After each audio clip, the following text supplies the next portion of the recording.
we have a little aisle there. You can come down and sit wherever you like.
Unceded and unsurrendered land of the Mi'kmaq people.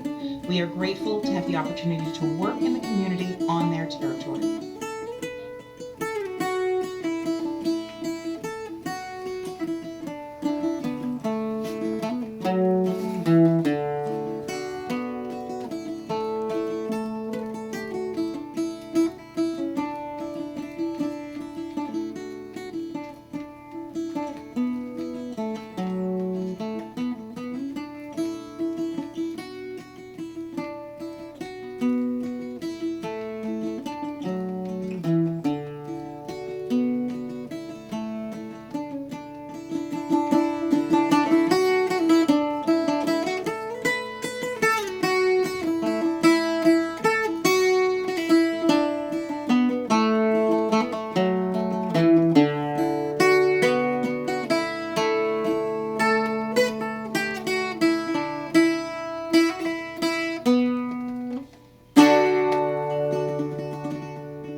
Sean-nós, or old style, Sean being old and nós being style, is an old Irish form of traditional folk singing and dance. Now the master of this Sean-nós singing was a man from Carna, County Galway, Ireland, named Joe Heaney. And Joe Heaney, he would say that Sean-nós singing is a form of music that is unaccompanied by any instruments. And it doesn't necessarily have a beat, but it does have a pulse. And most of Sean-nós singing is sung in the Irish language, but there are a few examples of English Sean-nós songs. And the Sean-nós singer, the old man in the pub, you might see them cover their eyes as if they have a caul over their head, or just shut their eyes so that they internalize the song, or maybe even dramatically turn to the corner so that they become the song and feel the song within themselves. It's almost as if the song leads the singer as much as the singer chooses the song. And one of the most popular forms of the English sean-nós song, as Joe Heaney would say, the grandfather of all English sean-nós songs, is a song called the Rocks of Bawn. And the Rocks of Bawn is about a man named Sweeney, who is a thorn in the side of the landlord because he doesn't get the work done. Come on, ye loyal heroes, wherever that you be, and don't hire with any master until you know what your work will be. For you will rise up early from the clear daylight till dawn, but you'll never be able to plough the rocks of Bawn. Arise now, Sweeney, and give your horse some hay, and give him a good feed of oats before you go away. Don't feed him on soft turnip, put him out on your green lawn, or you'll never be able to plough the rocks of Bawn. And a curse attend you, Sweeney, you have me yearly robbed.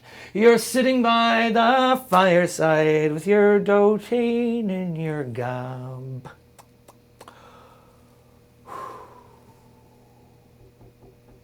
You're sitting by the fireside from the clear daylight till dawn, but you'll never be able to plough the rocks of Bawn. And Sweeney, lovely Sweeney, you have me in great dismay. You're running along the stones and rocks, your hair is turning grey. You're running along the stones and rocks, but your step, it is like the fawn. But you'll never be able to plough the rocks of Bawn. And now my shoes, they are all worn out, and my stockings, they are thin, and my heart, it is always trembling for fear that it might give in. My heart, it is always trembling from the clear daylight till dawn, that I'll never be able to plough the rocks of Bawn. There was a hero in the old stories in Ireland, from the time of the sagas, the time of the Finn cycle, Oisín, who was the son of Finn MacCool, who was the leader of the Fianna. The Fianna, they were a band of warriors and hunters that would come to the aid of chieftains whenever they needed assistance defending their lands against a foe. And they were also, when they weren't called upon to fight for the chieftains and the kings, they were given free rein to roam the countryside of Ireland, hunting and feasting and camping. And they would camp in an area, feast, move on to the next, hunt, feast, move on to the next. One night, after one of these feasts, the lookout sees a rider approaching, and before he can even make the call that someone is coming, the horse is upon him. It's a beautiful milk-white steed, and on the top of it is a beautiful woman, all draped in robes and gowns with a tiara on her head. She introduced herself as Niamh Chéan, literally Niamh of the golden head, but we can take from it, it was Niamh of the golden hair. And she was the daughter of MacMahon MacLear, king of the sea. And she asked to meet Oisín. So she was brought to Oisín, and she said to Oisín, Oisín, we have heard tell of you throughout the land, how you are one of the greatest warriors in the Fianna, and how you are one of the greatest hunters in the Fianna, but that you are the best poet and storyteller of the Fianna. And we've heard tales of your prowess and skills back in Tír na nGaedheal, where I'm from, and I have come to ask you to join me there, to be my husband, and to regale us with the stories that you have. He wasn't quite sure at first, so he slept on it. But in the morning, after talking with his father and his brothers in the Fianna, he decided, sure, why not? So he gets on the back of the horse behind Niamh, and they take off like a bolt of lightning. And before he even knows it, they are at the sea. And astonished he was, the horse kept galloping as fast as it could. It galloped so fast that it did not sink into the water. Each crest of wave came up to meet each hoof of the horse as it galloped and galloped and galloped like lightning across the water. And then they were in Tír na nÓg, and he was brought to the castle, and a great feast was laid out for him.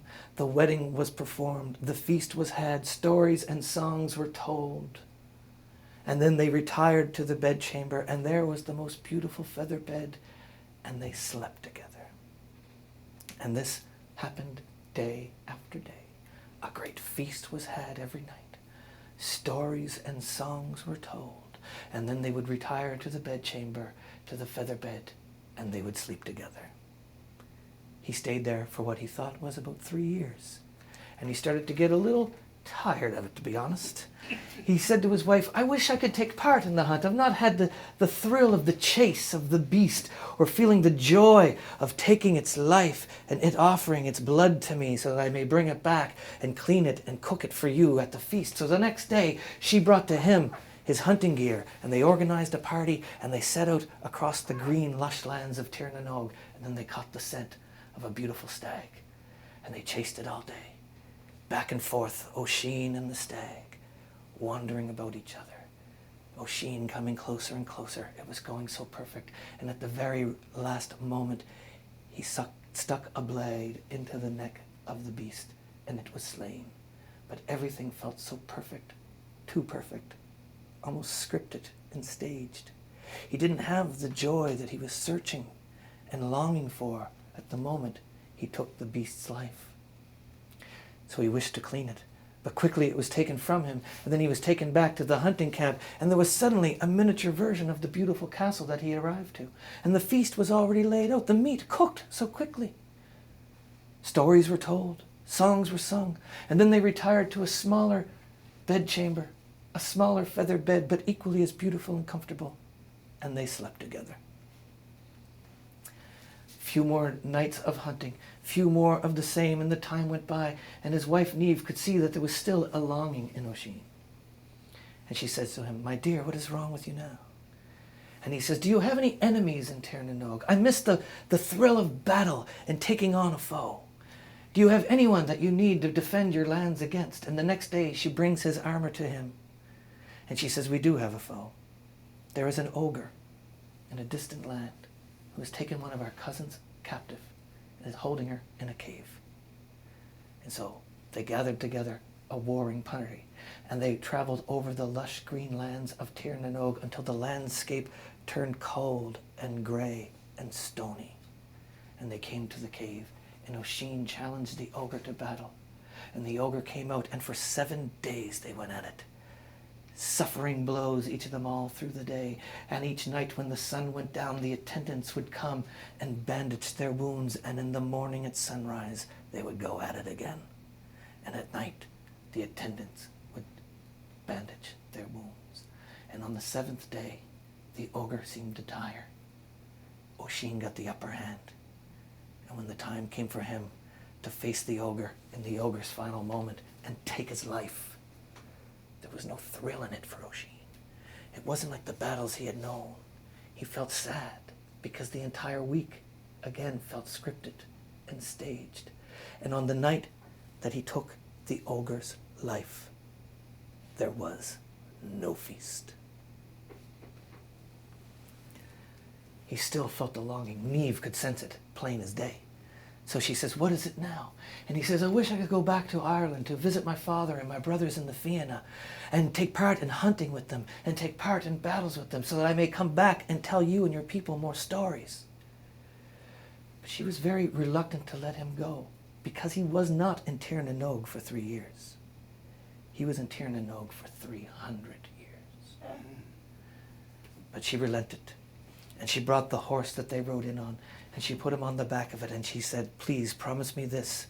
Take the horse to Ireland, but never get off the back of it, so that you may return to me. And he promised, and they were off like a bolt of lightning. Soon they were at the sea, galloping over every wave of each crest came to meet the hooves of the horse. And soon enough, they were in Ireland again, but it was a land changed. He recognized some of the buildings, but only as ruins dotting the landscape. He asked the people about the Fianna, where he might find them, but no one knew what he was talking about. He found some older people, and he introduced himself as Oisín, and they say, oh, Oisín died years ago if he ever existed. And the Fianna, they were stories we heard as children, and if they were true, they were long, long gone. He was sad. He was forlorn. And he just rode the horse around the countryside, feeling useless. And then he came to a field where people were trying to clear it of stones, and there was a very large stone that wouldn't budge. And he's a very strong, young, strapping man. And he goes over and offers his assistance, but remembering his promise that he made. He stayed on the horse. He held tightly to the mane, and he leaned over and used his arm to try to leverage the stone out of the ground. But he slipped, and he fell to the ground. And when he touched the soil, the people around him did not believe what they witnessed with their own eyes.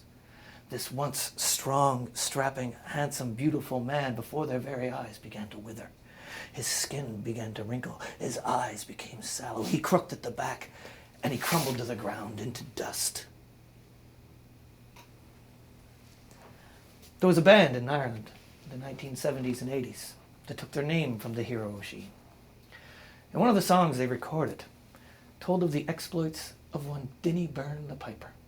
Now, Dinny Byrne was a piper at a time in Ireland when it was against the law to be an Irish piper, under punishment of death. There was a time when it was against the law to speak the Irish language, under punishment of death in Ireland, because of the penal laws the Tudors had imposed on the land. But he still made his way, secretly playing concerts and events and gatherings. And although the story of Dinny Byrne and the world that he lived in is a sad and tragic time, the song about him, called The Cow Ate the Piper, is a bit of a comedy. Oh good, you're just in time. Dinny Byrne the piper, the cow that ate the piper. Please have a seat. In the year 98, when our troubles were great, it was treason to be a Milesian. We will never forget the big black whiskered set that the history books tell us were Hessians. In these troubles sometimes there was all sorts of crimes, and murder it never was rifer. At the hill of Glencree, not an acre from me, lived the bold Dinny Byrne the piper.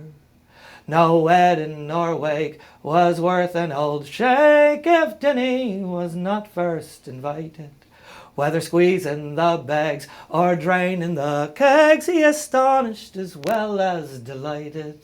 In these days poor Dinny could not earn a penny, the law had a sting like a viper, and they kept him within until the bones in his skin were a grin through the rags of the piper. One heavenly night, with the moon shining bright, coming back from the fair at Rathhagen, what should he see on the branch of a tree but the corpse of a Hessian there hanging? Says Dinny, these rogues have fine boots, I've no brogues, and he laid on the heel such a griper. They were so gallus tight, and he pulled with such might, legs and boots came away with the piper. He picked up those legs and he took to his own pegs, and he came to Tim Kavanagh's cabin. Be the powers, says Tim, sure I can't let you in, you'll be shot if you're caught out there rapping. He went around to the shed where the cow was in bed, and with a wisp he began to wipe her. And they lay down together in the 7-foot feather, the cow lay a-cradling the piper. The morning soon dawned, Dinny got up and yawned, and he pulled off the boots of the Hessian. Legs be the law, he flung 'em to the straw, and he gave 'em like bail on their mission. The breakfast being done, Tim sent out his young son to wake up Dinny like an old lamplighter. And when the legs there he saw, He gave out a daw. Oh, Daddy, the cow ate the piper. Bad luck to the bass, she had a musical taste to eat such a wonderful channer. Ah, Parach, ah, Vic, take this lump of a stick, drive her off to Glenneely, we can't have her.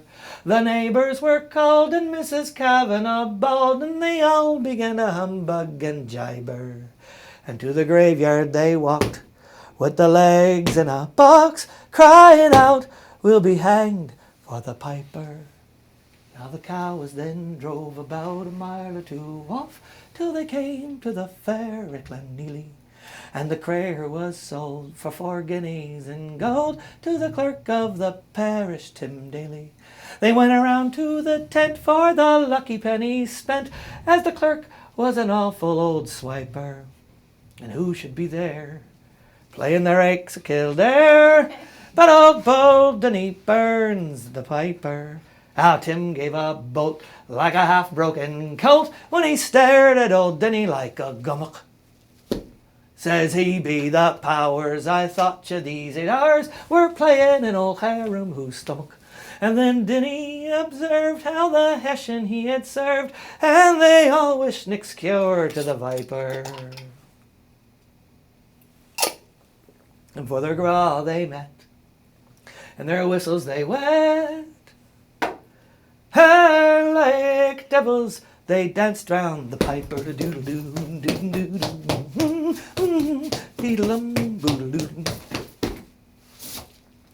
Now, a bit of Shanos dancing, if I may be so bold as to call it that. A song, before it can ever be sung, or said, as they say in the Irish language, you say a song, aberrarán. But a song without a story, as Joe Heaney would say, is meaningless. You need to tell the story of a song before you say the song. Patrick Keleher was my great-great-great-grandfather, and he was a butcher downtown Halifax in the 1850s, right at the corner of Prince and Granville Street. And I know that he tragically died in a fishing accident on the Bedford Basin on August 24th of 1853. I was reading in the archive one day on the microfilm of the Acadia Recorder, the record of the day, the newspaper of record of the day. Front page. Patrick Keleher, a butcher in downtown Halifax, died tragically when the fishing trip he was on in the Bedford Basin with 4 of his friends went tragically wrong. The boat tipped over. 4 of the friends were rescued by passing boats, but Patrick Keleher sank to the bottom and was never recovered. A couple of years after that, I'm in the library reading ghost stories on the 4th floor where the local history section is, because I tell ghost stories with the Halifax Ghost Walk. And I come across a ghost story about a fishing trip from August of 1853 on the Bedford Basin gone awry. The story says that 5 guys go out fishing, there's an accident, and 4 guys come home. And as the ghost story goes, if you're down along the Bedford Highway, near where the Duke of Kent, Prince Edward, has his round house for a music room still, if you're right on the shores, on certain nights in August, just at the edge of your earshot, you can hear the sound of a man struggling to get back to shore, and then silence. Now, if Patrick Keleher had lived to a ripe old age and died a natural death at home, as was the custom in those days, he would have probably been buried at the Mount Olivet Cemetery with the rest of our relatives from the time. I'll take a walk up to Olivet Hill and pay my respect to the people there still. Read their names and numbers etched in the stone, and knowing they're together, we're never alone. But if in the darkness I see one of them coming, if in the mist they seem nearer by, I will not tremble or call out a warning, for they might vanish in the blink of an eye. And I would ask them to tell to me a secret, a story that nobody else knows. What was it that you most like to remember? And tell me, where did you feel most at home? Were you a boy tossed on the sea, down in the hold where no one should be, sick from the sick and bunked like sardines, while outside the tempests were raging, with 6 rations of bread for 7 long days, 5 more rations, 'cause if there be 7 more days, well, God help you, 'cause there'll be 7 more days, but your spirits could not be broken.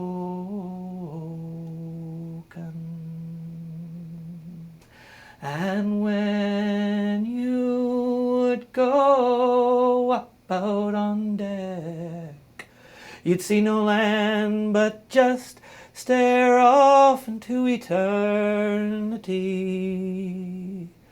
Well, I hope that you can get this message. If there's a way, Lord, if there's a way. Your youngest son, as proud as can be of all his children, and one of those children made me, always remembered from where it was that you came, even though one of them went and changed our name. Now, for whatever reason, for them it was right, but I do believe that with all of my might that I will one day see the light of the sacrifice, the love, and the devotion. So come and gather round my sister and me brothers. Come gather round all of my cousins too, and I'll tell to you of our old tale, and you'll hear what it is that I'm going to do. I'll take a walk up to Olivet Hill and pay my respect to the people there still. Read their names and numbers etched in the stones, and knowing that they're together, we're never alone. Patrick had a son named John, and he also was a butcher. And he married a woman named Mary Cushion, who was from Ship Harbour. And they both encountered tragedy in his life. You know of John's early tragedy of his father dying. Mary had tragedy in her life as well. Her parents died young. Her and her siblings were left to be raised by their grandparents. One brother died because of an epidemic, and another brother died in a shipwreck on his way to Cape Breton to accept a land grant that he was going to establish himself and send back for his sister. But that didn't happen. And John Keleher, he would have been the last Irish speaker in our family, except for me, till I came along. And I was thinking about how Mary Cushion from Ship Harbour met John Keleher from downtown Halifax. And I thought about it deeply one night, almost into a trance. And I firmly believe that from within my own self, they told me their story. And so, since John was an Irish speaker, I'm going to sing the song for them in the Irish language. Nílan ach míle dorige Egan lan mara sarda. Nílan ach míle dorige Egan lan mara sarda. Not but for a mile of ocean when comes the highest tide. The first verse speaks about Mary Cushion growing up on the shores and looking out at the sea, watching ships go by, and sometimes seeing them go down. And the second verse is about watching her brother's ship go down. Cushna tena agri Céimon tosé an isce lepidol cholacás. Chonig sí longdol sí agus hall sí dearar ag suán na farige. Bhí sé chun físacha dhearafar nuair a bhachan talamh sinne. Ach a stroicum na fahadanara na scéim na sí no chéile. Beidir go bheith sí gantis mahúr. Nílan ach míle dorige ag an lan mara is arda. Not but for a mile of ocean. The next verse talks about John running his butcher shop downtown and telling me about a day that he had to cross over the water on his way to Cull Harbour, where he would inspect the livestock to bring back for the butchering, and on the way stopping into the neighbourhood of Dartmouth known as Austinville and meeting the woman of his dreams. And the verse after that tells of Mary confirming to him that she too is in love and that they will be married after the Easter season. Rische shippa mal Halifax iskerminne ka hastel och sé tri Austinville. Dirt sé in a shoy me de Jerwan cross ne me in Coon. Agus pieg nar host mochri. Dirt she lesh chopped na casca. Fecca mehu agus with a lug ugly. Becha bana lata dovi naibranum. Turbana lata dovi abeltana. Nílan ach mi le darige. Ag an lan mara is sarda. Nílan ach míle darige. Ag an lan mara is arda. Not but for a mile of ocean when comes the highest tide. The next verse confirms the date of their wedding, 11 June 1867. And the next verse after that, the last verse, is here. How through what may seem like a short distance may in certain times be quite a long one to get over. And that though life itself is tragic, life itself does go on. Henjeg, mehev, okjeg, shaska shocked, the envert, dinner, Shin posta agus tá mé cínta cho cínta goró sé tarla go cínta. Beidir nach dirach mar a doras live ach mar atá mé in an seasa roel. Heacht an grian heacht na farhenya. Sheelan and ra go throne down on them. Agus a written will Trimo chush lcha Nílan ach míle darige ag an lan mara is arda. Not but for a mile of ocean when comes the highest tide.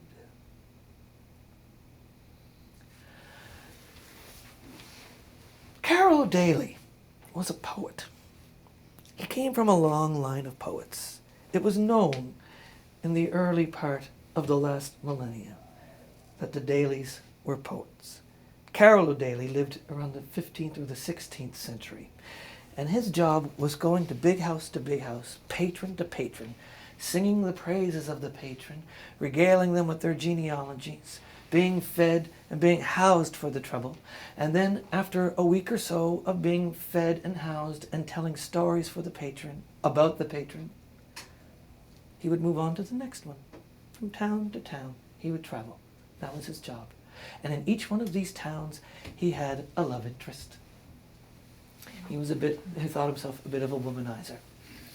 And one day, he was in one of these jobs, telling the stories for the patron, and he heard word that in a nearby town, there was going to be a wedding, and the bride-to-be was said to be the most beautiful woman in all of Ireland. Now, Carol O'Daly had never heard of her before, never laid eyes on her. And being the sort of man that he was, he had to go investigate to see if these claims were true. But he needed a plan. So he figured in his mind, if there was going to be a wedding, there would be an order for a new pair of wedding shoes. And he had picked up a few skills along the way as he traveled around the countryside, telling stories to people. Because remember, before you sing a song, you need to tell a story. And if you're going to tell a story, you need to know what that story is. So he had to gather up some skills so that he could properly tell stories, so that he could properly tell songs. So he did manage to get himself a few skills, one of those skills being cobbling. And he impressed upon himself his skills to the local shoemaker in the town, who was the best of the shoemakers around. He figured that would be the one who would get the call. And sure enough, the shoemaker thought that this traveling man had very good skills, took him on as an apprentice, and soon after, the word came down from the big house for an order of matrimonial slippers. And the cobbler, being impressed by his new apprentice's skills, sent him off to get the measurements. And in Carol O'Daly's mind, he went up to size her up. And as he's holding her foot in his hand, it was a hot, humid day, and he let his shirt fall open just a bit. Unseasonably hot and humid, this is Ireland after all. He was holding her foot in his hand, and he was caressing it, and he was measuring it, and he was waxing poetic about each curve, about each ankle and dimple, about each toe. Poetry was filling her ears, and as the poetry filled her ears, and as his foot was in her hand, her eyes fell onto his chest, and it was said that Carol O'Daly had what is called a beauty spot. I don't know what a beauty spot is, but Carol O'Daly was said to have one. And with her foot in his hands and his words in her ears and her eyes on that beauty spot, she fell madly in love, and the two of them decided to elope. But then they needed a plan themselves. So the night before the wedding, there was the wedding feast. And Carol O'Daly disguised himself up into a sort of a beggar busker carrying instruments and knocked on the door. And it would be bad luck to turn anyone away on the night before your daughter's wedding. It'd be even worse bad luck if the person you were going to turn away was a beggar man busker with instruments. So Carol O'Daly was invited in, and he got the party going, playing songs, telling stories. Everyone was having a loud, uproarious time. And the girl, she secretly excused herself from the room and went back up to her bedchamber, prepared a bag for travel. And once she was out of earshot, Carol O'Daly started to play a soutrang, a lullaby with magical properties, and the wedding party all started to fade into sleep, where they sat, where they ate, where they stood, and where they danced. And then she came down and tiptoed over the bodies, and they left the castle door of the big house, and they went to where he had his horse tied up a little ways away from the house, and they took off. And in the morning, when the spell wore off, they all woke up to discover that the bride was gone, and so was the beggar man. So they got themselves together into search parties, and they went out riding, but they could not find any tracks leading away from the house, because the key part to Carol O'Daly's plan, he tied the horse up a little ways away from the house, but before coming to the house, he took the shoes off the horse, and he turned them around, and he put them back into the horse. Probably uncomfortable for the horse, but it did the job, because when they went searching for tracks to follow, all the tracks led back to the house. Now, Carol O'Daly, he wrote a beautiful Shanno song for his secret love. It was in the Irish language, and it was called Eileen Aroon. But it was translated at one point into English, and I will sing it for you now.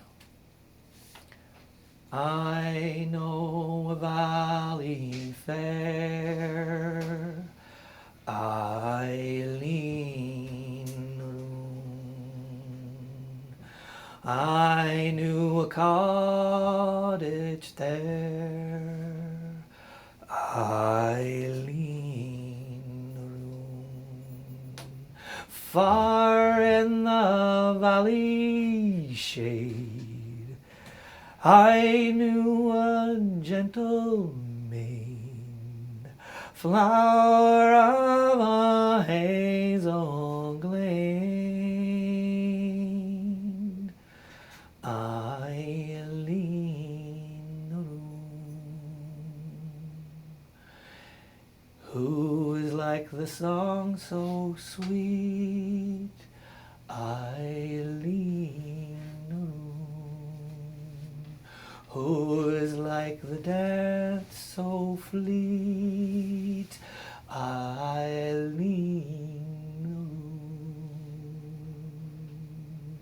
Aroon? Dear were her charms to me, dear her laughter free, dearest her constancy, Eileen Aroon. Oh, is like the rising day, Eileen Aroon. Love sends its early ray, Eileen Aroon. What makes the dawning glow, changeless through joy or woe? Only the constant know, Eileen Aroon.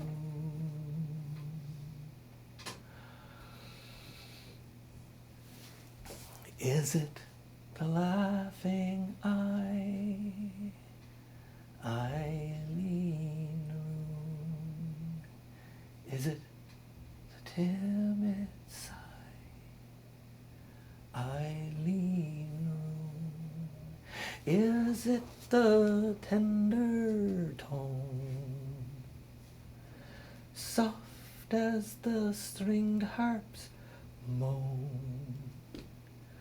Oh, it is truth alone, Eileen Aroon.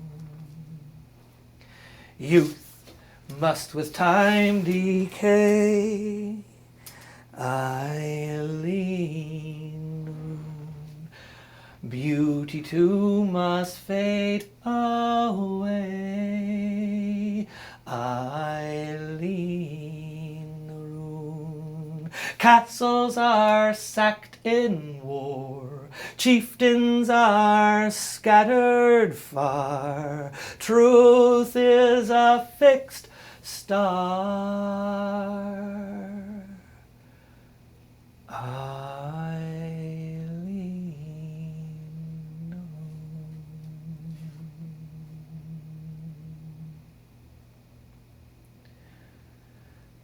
This journey into the depths of Irish traditional folk music began for me, and of all places, imagine this, a pub called T. Coley in Galway. There was a session going on. The fiddles and the banjos were playing fast and furious for about half an hour, 45 minutes or so. And at one point they put the instruments down to take a break. And one of the players yelled out to the back of the room. They said, "Hey Willie, you got a song?" And Willie was this old man sitting on a stool at the back of the bar. The stool had, you know it was his stool. No one else would sit there. They wouldn't dare. And Willie was just sitting there all night, just like this on the bar, with a pint of Heineken in front of him. Barely moved an inch. He was just sipping it. And he got down out of his stool and he put his coaster on top of the glass to let the bartender know he was coming back. Not that the bartender didn't know he was coming back. When the bartender locked the door, Willie would probably still be in that chair. And he got down off his stool and he walked about 3/4 up the bar to the middle of the room. And he sang the Galway Shawl. At Oranmore, in the county Galway, one pleasant evening in the month of May, I spied a damsel, and she was fair and handsome, and her beauty nearly took my breath away. She wore no jewel, no costly diamond, no paint, no powder, no, none at all. She wore a bonnet with ribbons on it, and round her shoulder she wore a Galway shawl. She kept on walking, and she kept on talking, until her father's cottage came into view. And said she, "Come in, sir, meet my father, and play to please him the old foggy do." And she sat me down beside the fire, and I could see her father. Now he was 6 feet tall, and soon her own mother had a kettle singing, and all I could think of was the Galway Shawl. I played the blackbird and the stack of barley, Rodney's Glory, and that old foggy dew. And she sang each note like an Irish linnet, and the tears pulled onto her cheeks like the morning dew. It was early, early on the morning, and I hit the road for Donegal.